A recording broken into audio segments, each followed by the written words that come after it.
Hi everybody, all my followers, be welcome to another video. Right, the video today is on this 2006 Mercedes C160. Is the compact version of the C Class automatic gearbox. There is a few lights on, including the fuel. Don't even know how I'm going to test drive this, but wow. Right, so forget about the airbag, the SRS. I was not asked to look at that. I was asked to look at the engine, well, engine slash gearbox apparently. I was told that the car shakes as you drive it.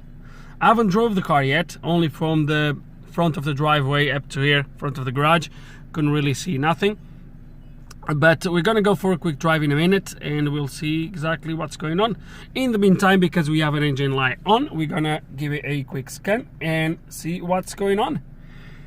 So yeah, that's what we're gonna do.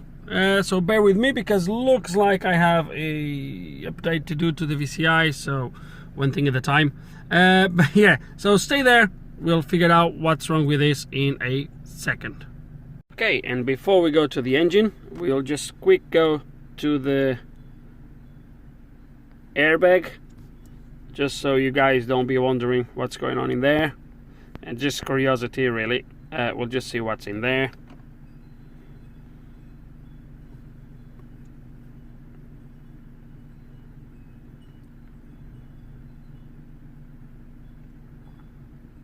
There we go. Quite self-explanatory, to be honest, but again, I was not asked to look at this, so I'm not gonna look at it. If they ask me to, then we'll make a video for it. Right, so let's gonna go to engine.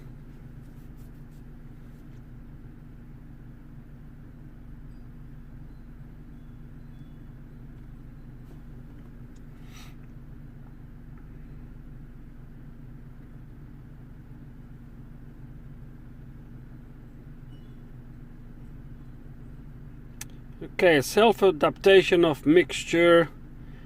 Mixture is too rich in the partial load range. Misfire on cylinder 3, stored in current. Oh, okay, so and we have faults P0715. Let's go quickly to the transmission, see what is in there.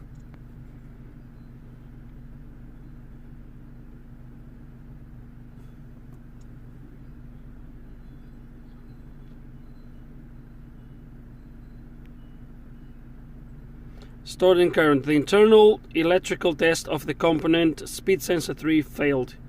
The speed comparison of Y3, 6 and 2 is implausible. Okay. Live data. Speeds. Y3 and 2, Y3 and 3, yes. It is different, but I guess that's gonna be when you are driving.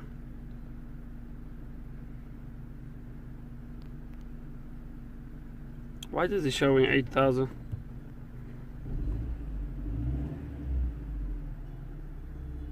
Okay, let's gonna go for a drive and see what happens to these, because I'm not 100% sure if that should be reading now or when the car is driving. I'm not very familiar with this. Hold on a second, guys. Okay, so I came for a quick drive and I think the faults, okay, so we have the faults on the engine, but we need to prioritize things.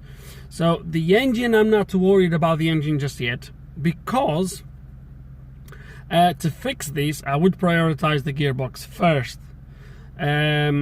The car, so I came for a drive here on these back roads, and basically this sensor 3, it doesn't read anything. I believe the sensor 3 is what reads the turbine speed.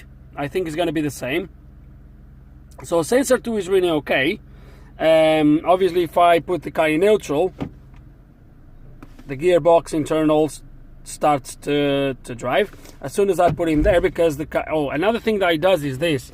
So when I engage the gears, you're not going to feel it, but the car really kicks the gears, or the first gear I would say, it really kicks it in. Okay, the car is driving, so those never reads. The target gear and actual gear, it always says implausible, and the car is in safe mode, or emergency mode as Mercedes call it. Okay, I can't change that from comfort to sport. That is always there, it doesn't change.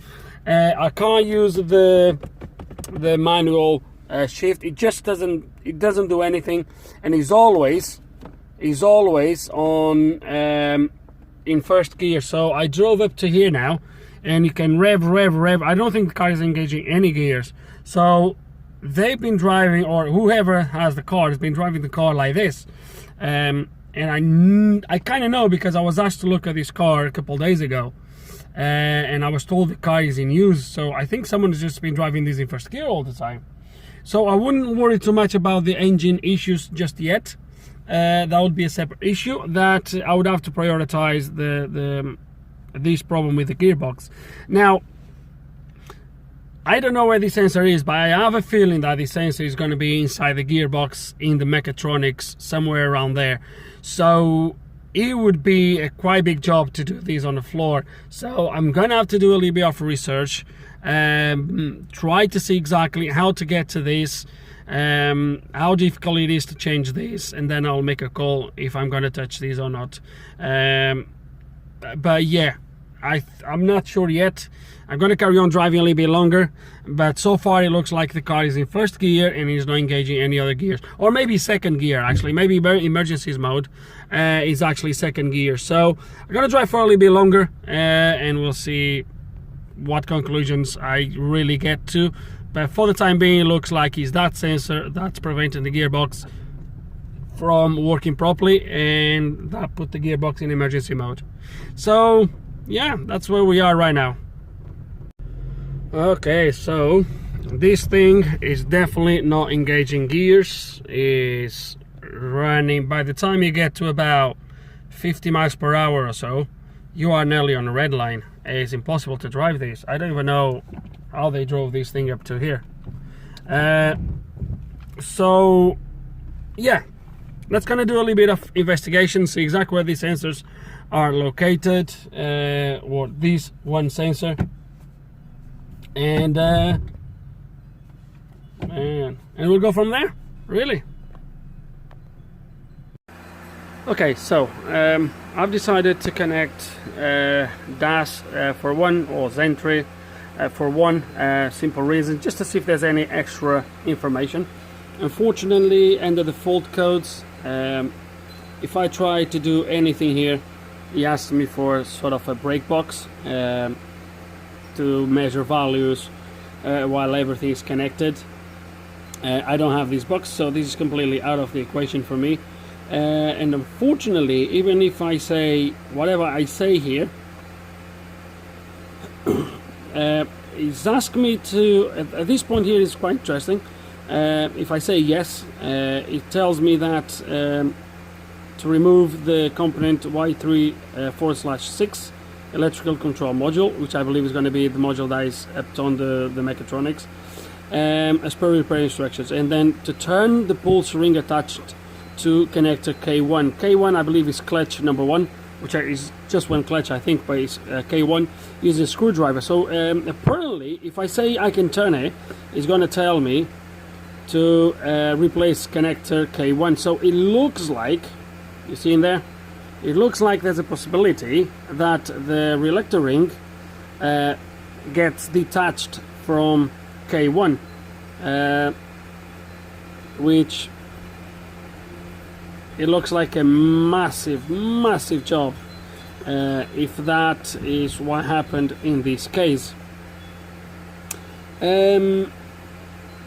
If I go here, just curiosity, it brings me to the same thing. Now the interesting thing here is as well,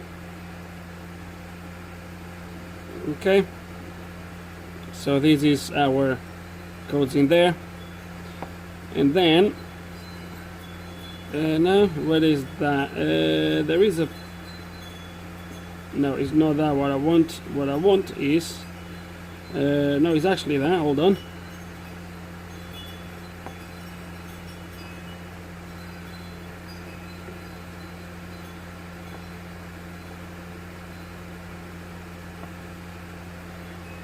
No, that's not what I want. What do I want? Is actual values, so live data. If I come here, obviously I have all of this, but now I have a little bit of information here. So this Y3 speed sensor is going to tell you exactly what the sensor does, so you can pause and read this if you want. Okay, and then as I was saying earlier, that this turbine speed, I was thinking maybe it would be the same as that, but it's actually something different. Is basically calculated by the two sensors. Now, because we're getting no readings from one of the sensors, obviously that value is just going to default to a bad value, let's say, which in this case is 8,000 RPMs. So I'm going to try to see now if I see any stuff on how to get to that relector ring and to the sensor. I'm pretty sure the sensor is going to be on a mechatronics. That's quite easy to get to. Well, easy-ish, but I want to see, in case if it's that relector ring, how much work we would have to do. But I'm gonna have a feeling that that means disassemble the entire gearbox. But let's not gonna assume just the worst yet. I believe you can actually check that relector ring from inside, from when the mechatronics is removed, so we'll be okay to check that in there. But I'm gonna see if I can find that information, and then I'll get back to you. By the way, the gearbox on this, guys, is the 722.6, the EGS52. Okay, and looks like K1 is actually more than one clutch. I do apologize. It looks like K1, clutch number 1. This is going to be completely inside the gearbox, so I'm not going to remove the gearbox, let me tell you that now. So if it is a problem, I believe the relector ring looks like this one here. Maybe I'm wrong. But yeah, that's something that I'm not gonna definitely do. So if you only need to get to the sensor itself, this is actually not too bad. As I said, the Y3/6, which is our main component, Y3/6.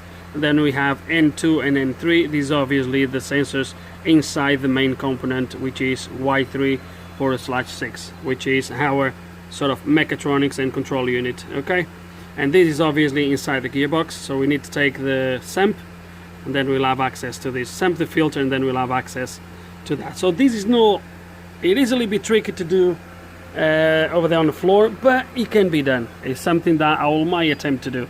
Let me just see which sensor is that we're talking about. See if I find it here, if it's replaceable, if it's just one sensor that I can replace, or if there is, or if it's part of a bigger module. Let me see what I can find regards to that. So here we have it. So my mechatronics, my electronic control unit, which bolts into this, I guess.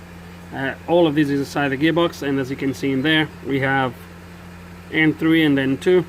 Now the issue here is the sensors 2 and 3 are permanently connected with the supporting body of the electrical control unit via contact tongues. Now if this is just spot welded, maybe we can split it and solder that again. If it's something different, I don't know. I've never seen one into bits, so I think Google is going to help me on this. See if anyone ever done this, if they are actually replaceable. I don't want to get through the process, and then we have here, there we go. So this is roughly how it works. Okay, and that's it, guys. What we're gonna do now is we're gonna try to see if I can see actually real pictures of the system, see if we can actually replace those sensors or not, or at least one. See if I can get them to start with, or if that's part of the entire control unit, and I guess we'll go from there. So that's where we are. Okay, after a little bit of research, I could probably replace just this thing, but you don't find them for sale. The sensors on the W203 seems to be actually replaceable. You can get hold of the sensors, and there's a special tool that grabs the sensor so you can pull it out. But these ones are not. But you can find this plate for sale relatively cheap. Obviously I will have to replace the solenoids or to move the solenoids, etc. But the contact plate is relatively cheap. On Mercedes it looks like it will cost you around 720 euros, which will be about 320 euros, which will be about 320 pounds or so. But you can get them way cheaper than this. If they are any good, I don't know. I'll have to speak with the owner and see what he wants to do, and that's exactly what I'm going to do next. Give him the news, and we'll go from there.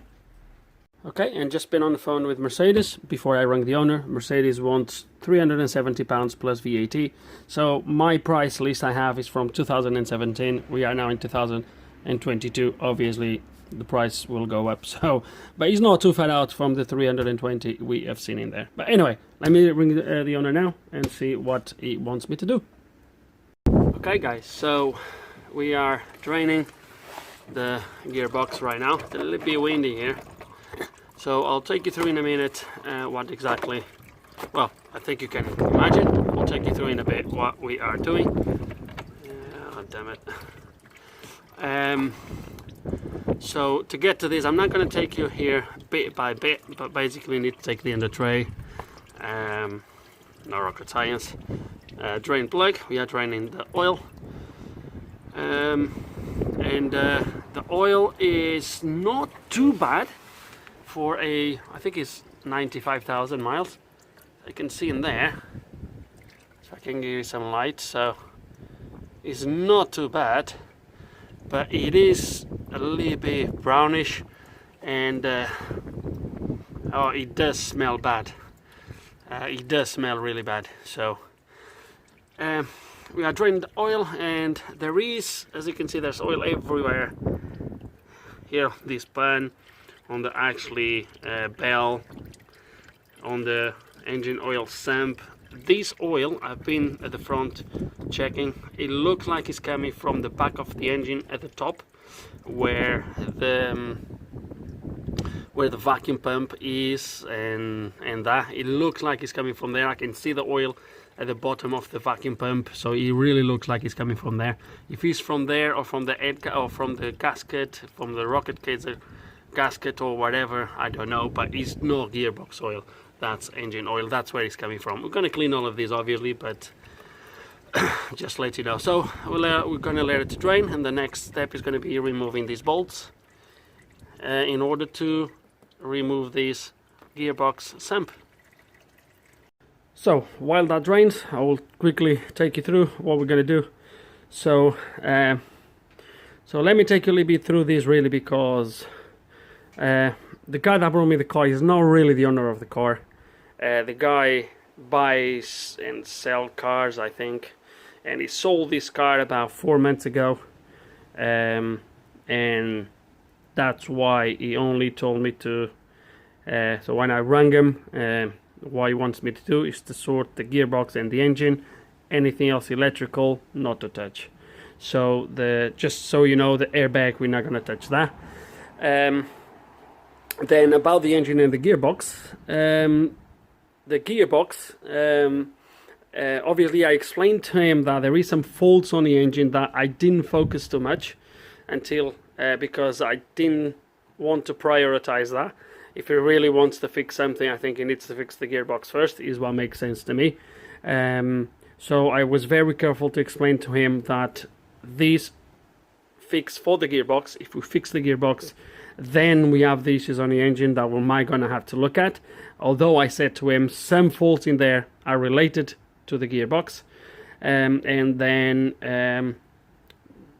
because someone has been driving the car like this, I don't know how they've been driving with the car only engaged in second gear, unless they've been redlining the car all the time. I said to him, there's some other issues in there with the air intake and this and the other. I said that could or might not be related to the gearbox. The gearbox, the way it is definitely not helping. So my explanation was, we'll fix the gearbox, once we have the gearbox changing gears correctly, etc., etc., if we still have issues with the engine, we'll have to sort those issues. But again, I was very, very careful to explain to him that it's two separate problems here. So he wants to go ahead to fix it, and what we're going to do is he wants me to get the parts. I don't know if I'm going to get the. I'm going to get the parts. I'm going to get the parts in this case because I found a guy on eBay selling. Well, not a guy. There's a. I think it's a company in their shop selling the. Let me put it here actually for you guys to see. So he's selling all of this. So the contact plate, which is the part that we believe is faulty, and that the sensors, where the sensors are attached, he sells the oil, the gasket, and the filter, all of it for 250 quid, which I think is a very, very good price. I rang. Oh yeah, I already showed you how much Mercedes wants just for the plate. So all of that. According to the seller, is genuine parts, which I think is extremely good price. So so we're gonna go for it. So that's what we're gonna do. Now we're gonna carry on with this. Don't know if I'm gonna do it today. It's already dark. I just thought about drain the oil, let it to drain properly, and then move from there. But that's what we're gonna do. So once we get to the removal of the mechatronics, I guess I'll take you through that bit as well. Okay, and I was not to remove this today, but I still have a little bit of time, and why not? It's not too complicated, so I'm just gonna do it. So I removed the pan already, and the filter goes right there. The filter, once you remove the pan, the filter is just literally just pull it down and the filter will come out. Just be careful because you still have oil at the bottom of this pan, so you don't just tilt it because you're gonna leak all the oil. And now from here we're going to remove the mechatronics with the contact plate right at the top above this. So we're going to have to take this spring plate here, which is for the gear selector. Okay, so this is the gear selector here that turns this way, and this is like just a position spring. There's only hold with one bolt here, so we're going to take that bolt and this should come out. There's a pin here that you need to be careful not to lose it. And then I believe there is about 8 or 10 bolts to remove, and that's about it. And then these should come out together with the I think we need to unplug the mechatronics somewhere. I need to look for that plug. I don't know where it's gonna be. It's gonna be somewhere there at the front. Sorry guys about the poor light, but there is the plug. Can I show you the plug or not? Can I? Oh, there it is. There it is. So we need to undo this plug first, which connects to the mechatronics inside. So that needs to come out first. Okay. So, oh dear. Oh, I'm getting too old for this. Anyway, let's gonna take these off, and I think the next time I'll see you is gonna be on a bench with the mechatronics on top of it. Okay, and here we have the valve body and the contact plate. I already took it out.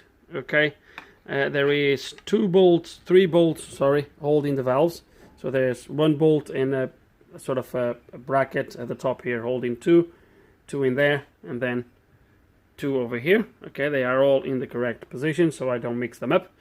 Then to pull these out, really, there is a little tab you need to push down here, and another one back there, and that will release the whole thing. And this whole thing just comes out. Just before we go any further with this, very important, because I keep saying this when I reply to people, and you guys might thought I skipped that step. I didn't. So very, very important to check wiring. I only checked 1 wire for the N3 valve signal. There is more wires that goes to these sensors, but the signal wire is only 1. There is another 2 wires on each sensor, so as you can see 1, but that wire is common to N2 as well, and that one down there is common to N2 as well, and to some other components. So if we had any issues with one of these two wires here that feeds the other sensors, we would have faults for N2 as well, and we don't. So this is the signal wire, which is pin 1 on your plug into the ECU and into the actually valve body, and then it goes to pin 35 on the actually ECU. So here is the check. I'll leave with the check, and you'll see that we have a good connection.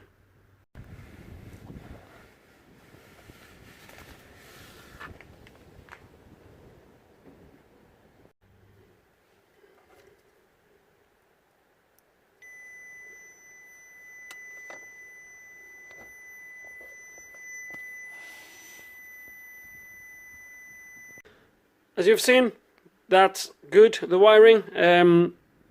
The main reason why I didn't record like I usually do is mainly because it's already dark and it is raining. I've done the last hour and a half or so and the rain, and I just had enough of this, to be honest, to be outside on the rain. So as you've seen, we did a quick check on the wiring, and it was good. Another check that we went to do, although yes, I already bought the parts, as I already said.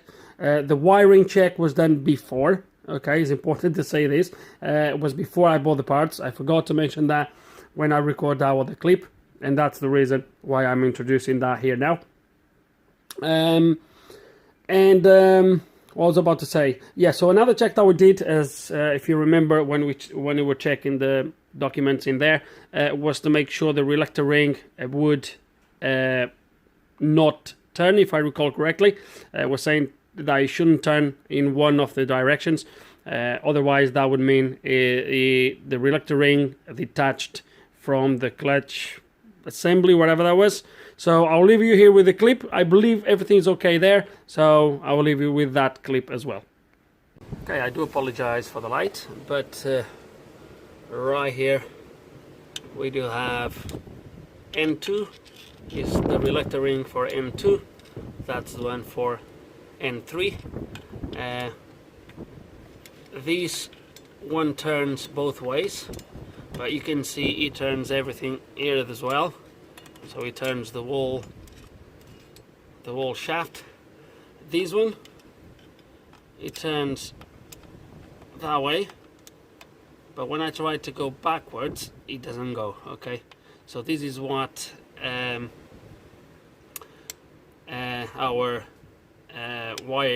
our technical data was saying, to make sure these didn't came off from the shaft, I guess, from the housing, I guess, or the housing was not loose, or this thing, this reluctor ring, I guess if it was, you could turn it that way, and as you can see, I can't, it just doesn't move. So it's attached, probably when I move in there, as you can see, obviously it runs at different rates because it's a different clutch, but as you can see, it's doing what's supposed to be doing, so I guess it's good. Important to check that as well.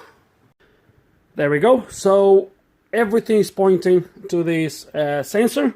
I'm not gonna lie, the sensor visually looks okay. So there is two sensors, as you can see, the N2 and the N3. It looks okay to me. I mean, it's not cracked, it's not anything. That doesn't mean nothing, don't take me wrong, but it doesn't show, it doesn't have any signs of damage or anything like that. This valve body, this contact plate, if you will, I can see here the plastic at least has been injected, has been formed in 1996. So and the car is at 2006. So I don't think this has been replaced. Interestingly though, on the pictures we've seen on documents was showing these sort of white covers in here. I don't see these covers on this, unless it's a different version of the gearbox, but it didn't have these covers. Maybe at the time they didn't fit these covers, I don't know. Maybe the gearbox has been replaced already on the car, who knows. I don't know, but that's where we are, guys. And I think the next steps I'm going to show you now is going to be, well, we're going to clean all of this, obviously. Well, we're gonna clean this. We're gonna quick test these solenoids, just make sure they are good. But they are good because there was no faults for them, I guess. So obviously this is rubbish, if you will. But we're gonna, obviously, we're not gonna dismantle this, but we're gonna clean it, etc. And then we're gonna clean, obviously, clean the sump. There is a little bit of metal, this sort of gunk that is like on the magnet, as you can see. Okay, so obviously we're gonna clean all of this. Yeah, there is a little bit. Clean all the parts, and then we will proceed to put everything back on. But I think the next part of the video is gonna just show you the parts, everything ready to go back in, and then the fitment,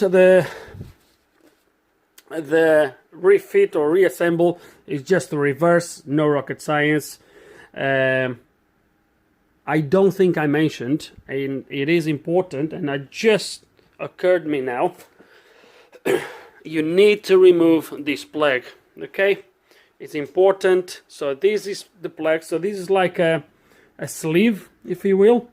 So this is what comes to the outside of the gearbox. You need to take these out before you remove the whole assemble.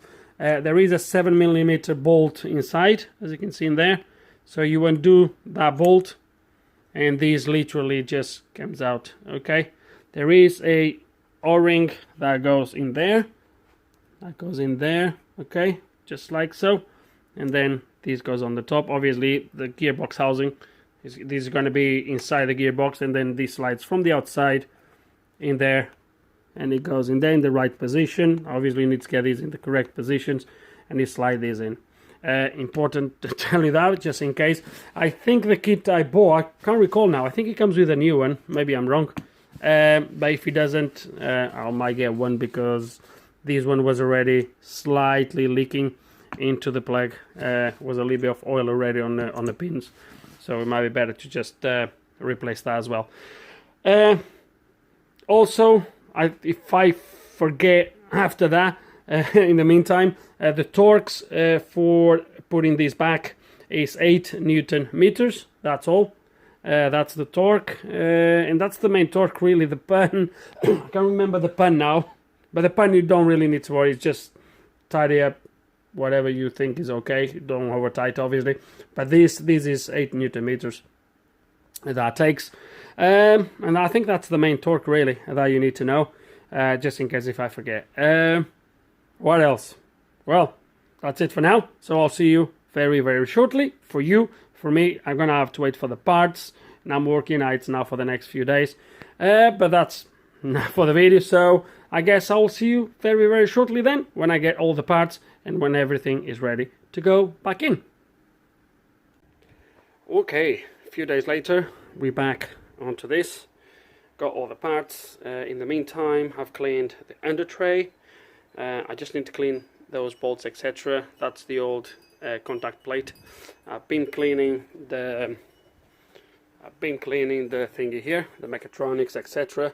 So everything has been pretty much cleaned, and now we are going to get hold of the bits. So this is the bits I got. So we do have the new contact plate, I think, judging by the shape. We have one, I think this is 5, so it should be 6 liters of oil.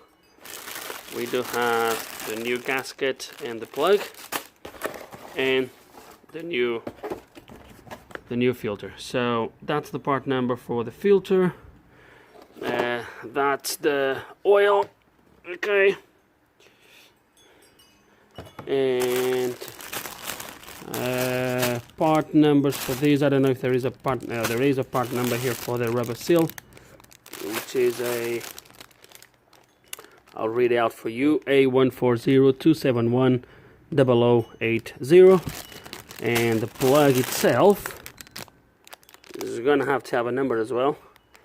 Looks like 203 540 0253. That's the part number for this plug, okay. And the contact plate, let's gonna go on the bench actually and do this on the bench. Just hold a second. Okay, and this contact plate, although is made by Continental, I think you can read in there, and then says made in, I can't read underneath the plate. All the part numbers from Mercedes have been not imprinted, so the part number for Mercedes should be here at the top, so it's not there anymore. Yeah, so, and I think there's some numbers in there as well. So although it's made by Continental, well, it is what it is. So I will show you the part numbers on the actually original part. So that's the part number on this one here. Oh, hold on a second.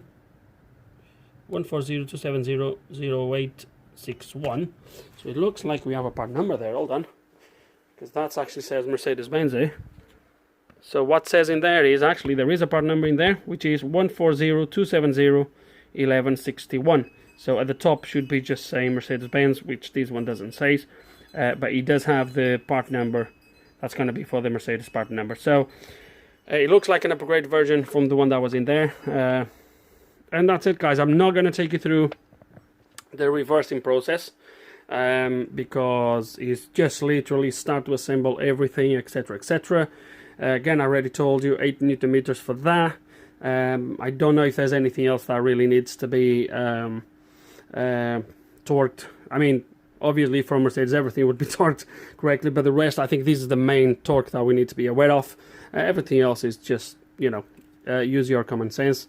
So yeah, we're going to put everything back on, and I think the next time I will come back to you is going to be probably to just give it a go, see how it works. Another quick thing as for the oil, I think what I'm going to do is I'm going to measure how much oil we have in there, and I'm going to put the same oil back in, plus about half a liter that we spilled a little bit on that cardboard, the bits I've cleaned with the rug, and a little bit that came out there as well, into this here. I've been here turning around and it dripped a little bit. I'm going to add an extra half a liter, and then we're going to check the level. We can check the level through the dipstick. I mean, there is no dipstick on this car, but there is a way to check the level, which I will show you later.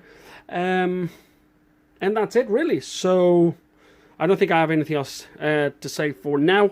If there's anything that I think is going to be relevant in the process of put this back on, I guess I will either catch up with you later, or I will stop and I will record it. So let's gonna get this done, see if we can get this car running. A quick note here as well, guys, I might mention that again later in the video. I was requested in the meantime to only get the box to change gears properly. So those faults on the engine, we're gonna clear the faults, and if they come back, they come back. If they don't come back, well, we're not gonna look at them. That was the request. So that's what it is, guys. So yeah, so let's gonna get this done, and I guess I'll see you in a bit. Just a quick thing before we go, because I want to make sure that I have a good contact here in these plates as you put the valves in, so they make contact on these little prongs here, sort of this triangle sort of prongs here. So I want to make sure I have a good contact on each one of them. So what I've done is I quickly measured everything, and I've done a kind of a diagram, so I can then measure each valve individually. You can pause here if you want to look at the diagrams. So this position is this position of the valves. Okay, so 2 in there and then 4 here. So 2 in there and 4. They are all about around 5 ohms of resistance, each one of them. I already measured them, apart from that one, which is about 3 or 3.5, somewhere around there. So just for the safe side, make sure everything is proper connected.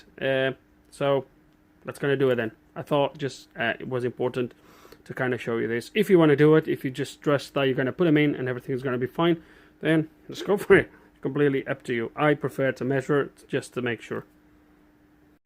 Okay, so everything is in place, everything is tightened, everything is ready to go. The only thing left is the under tray. We'll do that later. So I was just here measuring how much oil I actually removed. So that's empty now, and as you can see, that's 5 liters and about 650 here. So as I was saying, roughly 6 liters will be 6 liters total. That's for the spillage that I had and some of the oil that has not been captured to here. So I would say once that's with the ones I lost, that will be about 6 liters. That's how much oil I have in there, 6 liters. So we're just going to put all the oil back in, all of that, and that should put our gearbox to the level.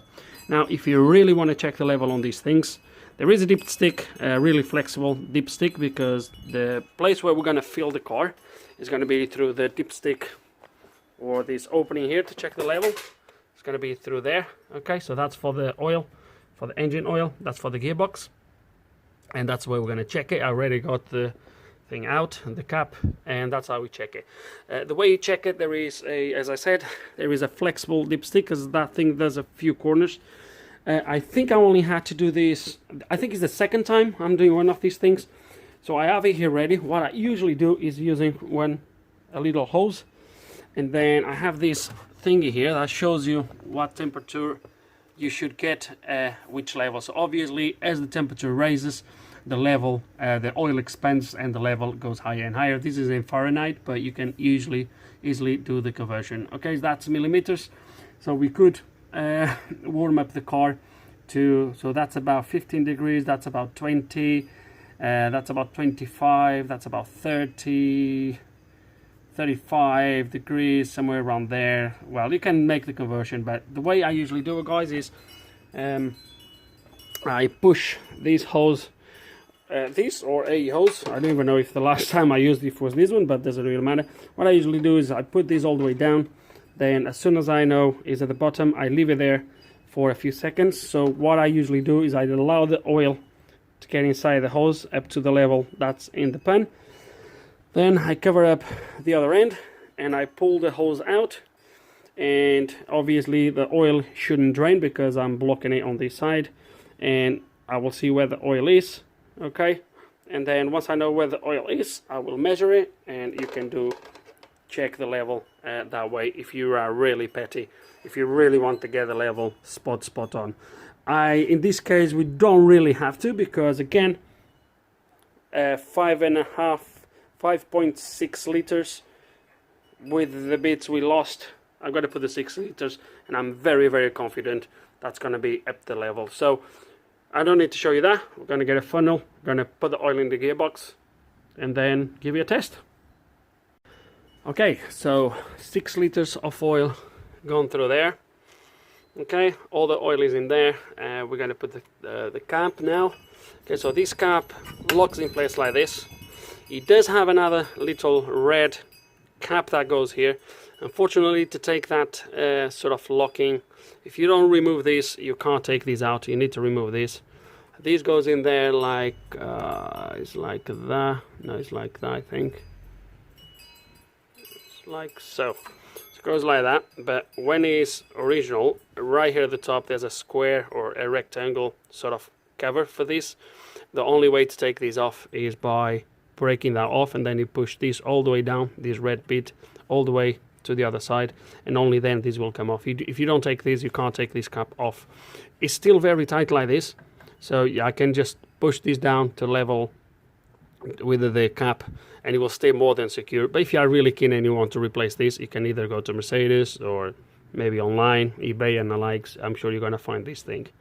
I'm not going to push it in just yet because I'm planning maybe later. I want to see how the car runs, but most likely I will later check the level with the hose as I've showed you.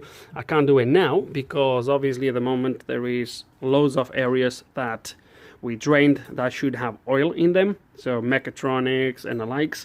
So if I check the level now, it's going to be way too high, so we're going to have to start the engine, so the gearbox fills all those areas that should normally be filled with oil. Then we'll stop it, we'll let it to settle again, and then we can take the level.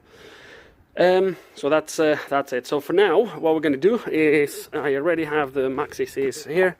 I'm going to use the maxi Cs because I already put the start away.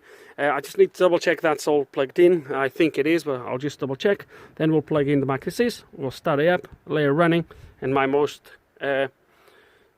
worry, or my main thing that I want to check is make sure we have rotation on that sensor, on that live data, on that sensor that was not showing any rotation. So let me just double check everything, make sure it is okay.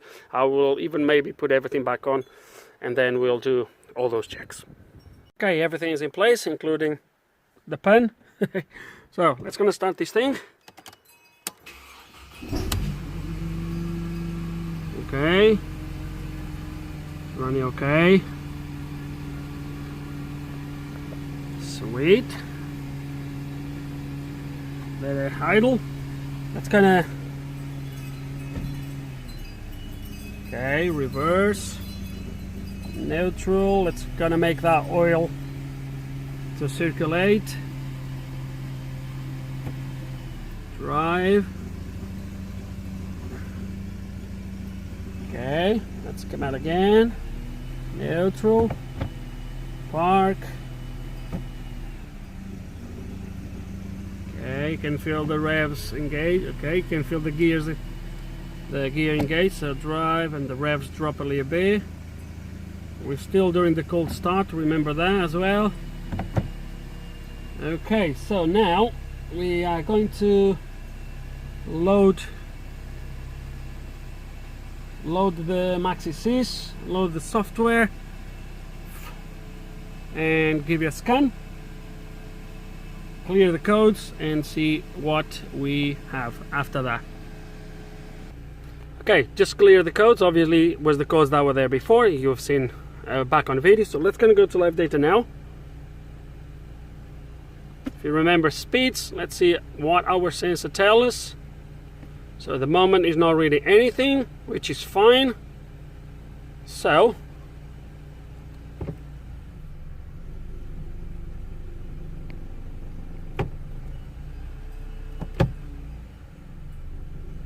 okay, maybe that sensor is on. Oh, there we go, and we have speeds. Okay, not really sure what happened here, why it was reading 0. It is definitely reading now. Okay, so I'm extremely happy with this. So if I go to reverse, if I engage a gear, that will stop, obviously, because nothing inside the gearbox is rotating. If I go to neutral, all that starts to go again. To drive, everything stops because the gearbox obviously is not rotating, because we have a gear engaged, but we are now moving. So don't know why it was not reading right at the beginning, not really sure, but it is reading now. So it looks like we have a fix so far. So what we're going to do now is, again, as I said to you guys, I was in the meantime instructed not to touch the engine. So all I'm going to do is I'm going to take although the Maxi-Sys will store all these codes, but I'm just going to take a screenshot. I will do it with this phone of the codes. Okay, screenshot. Let's gonna clear these codes. No, I didn't, but doesn't matter. Let me see if anything comes back. So the ECU comes back straight with no codes. The engine light is also gone off. So all I'm gonna do now is put it on the tray, drop the car on the floor, and let's gonna go for a test drive. Well, if we have enough petrol. We'll see how it goes. Okay, a quick check of the oil level. Block this end.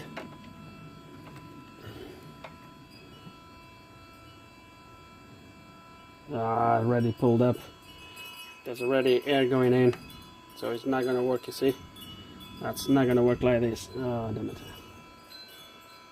Okay, let's gonna let it drain. Let's gonna try this again.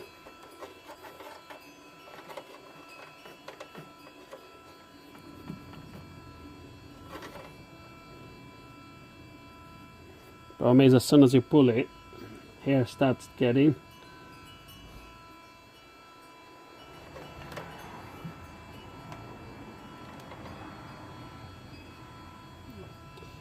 Oh, damn it. I would have to subtract these two parts here. Okay, so all this oil that's getting in, I'll have to take this air out. Usually it's alright, so let's do it like this. So let's the air to to go to the top, so I blocked at the end. Okay, so it's about there. Okay, so now let me put this like so. Okay, so that was roughly where my nail was.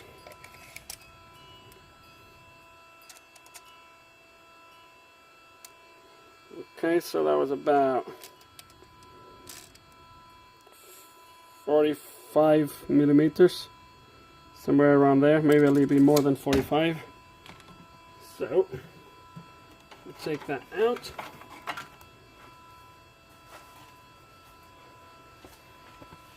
So 45 millimeters. My gearbox oil is at 53 degrees, somewhere around there. So let's quick check in there. So 53 degrees, that should be 127 Fahrenheit. So 127 or so, let's kind of go for 130, somewhere around there. So that should be about, there you go, bang on, 45 millimeters, give or take. Okay, there it is. So I'm really happy with this result.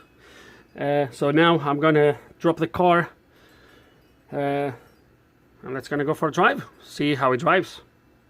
Okay, I'm ready to go. So what else? So I'm gonna go on this screen where it shows me all the speeds, but also shows me the target gear and the actual gear, and that's all I need really, because it was not engaging any gears. One thing I noticed straight away is that now when I put the sport, as you can see there on the screen, he actually changes. If I go to live data I could show you, but the box is not on emergency mode anymore.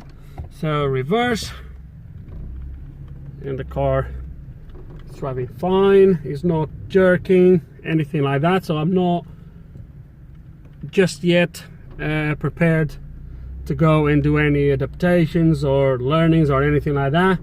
We're just gonna go for a drive and see exactly how the car is driving.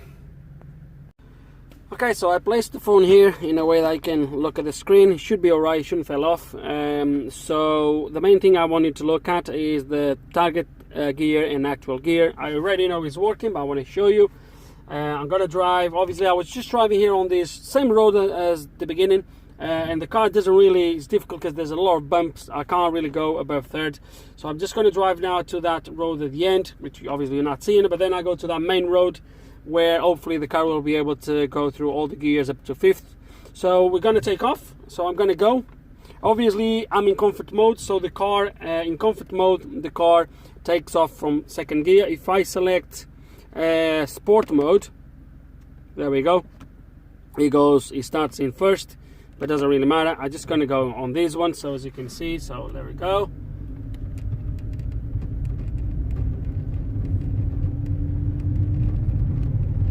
Third, as you can see, target, and then at the bottom the actual gear, third gear. I don't know if he's gonna engage another one here on this little bit of stretch. Just kind of, I'm slowing down now, it's gonna go back to third. So we're gonna go now on this main road. Let me just on.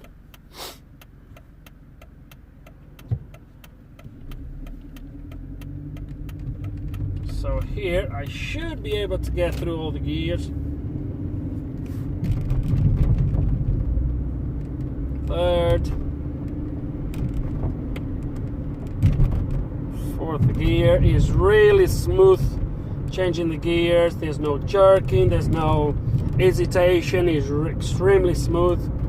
I just want to see it put in fifth gear. It's a little bit bumpy here. Wait.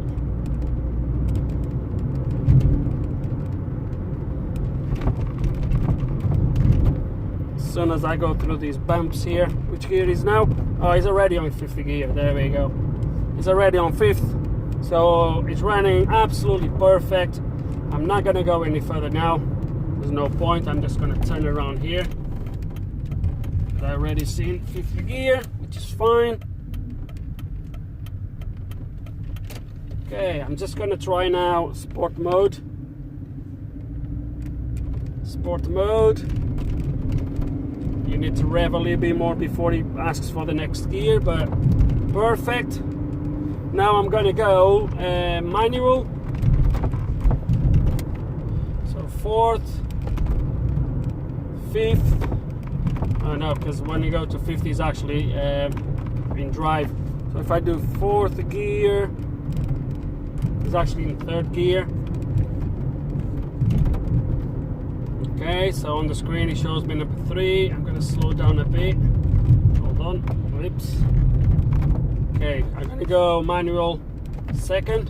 There we go. 3rd. 4th. There we go. It's driving. I'm gonna go back to drive.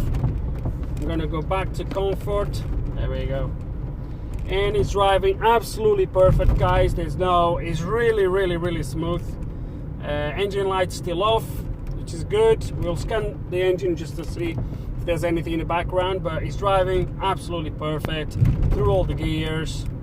So it looks like we have a fix, guys. It really looks like we have a fix.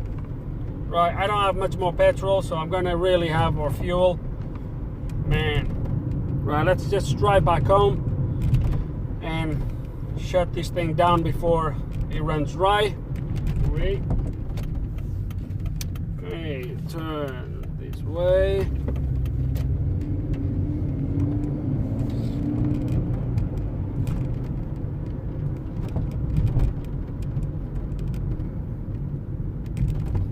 Okay, so back home. So I think that with no doubts that the issue was that sensor not reading. We're just gonna go make sure we still have no codes. No, we don't. And quickly back to engine ECU. See if we have anything in there.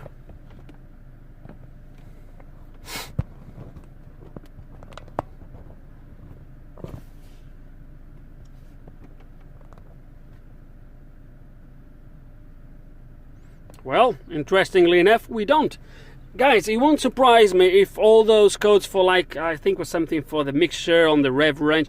It won't surprise me if someone just drove these like sort of in that emergency mode and just flooring the thingy, and I don't know, guys. It could be low fuel as well. Who knows? Who knows? But so far it's driving fine. I'm not going to focus anymore on the engine anyway. Again, I was asked to leave the engine, just fix the gearbox. So this is done, guys. So in the end, it was that contact plate, as they call it. That's going to stay. Again, I was not asked to look at that. I was actually instructed not to touch. So I think that's it for this video, guys. So what else to say? That's the old parts. He's going to take the old parts. I don't need them here. And that's it. So guys, let's kind of wrap up this video. I really hope you enjoyed the video. I do hope there's some information here that you can find useful. One quick thing that I just thought about it, I don't know if I mentioned that back in the video. To check the level, you can actually buy a proper flexible dipstick to check the level on these things, which comes actually with marks and everything. So if you do these often, you can actually get that. But obviously for me, like I said earlier, it's the second time I'm having to check the oil level on one of these gearbox. So yeah, so again, as I was saying, hope you enjoyed the video, guys. Hope you learned something. Hope there's some information here you guys can find useful. If you do have still any questions, any comments, you know exactly how it works, put them below. And like always, thank you for watching.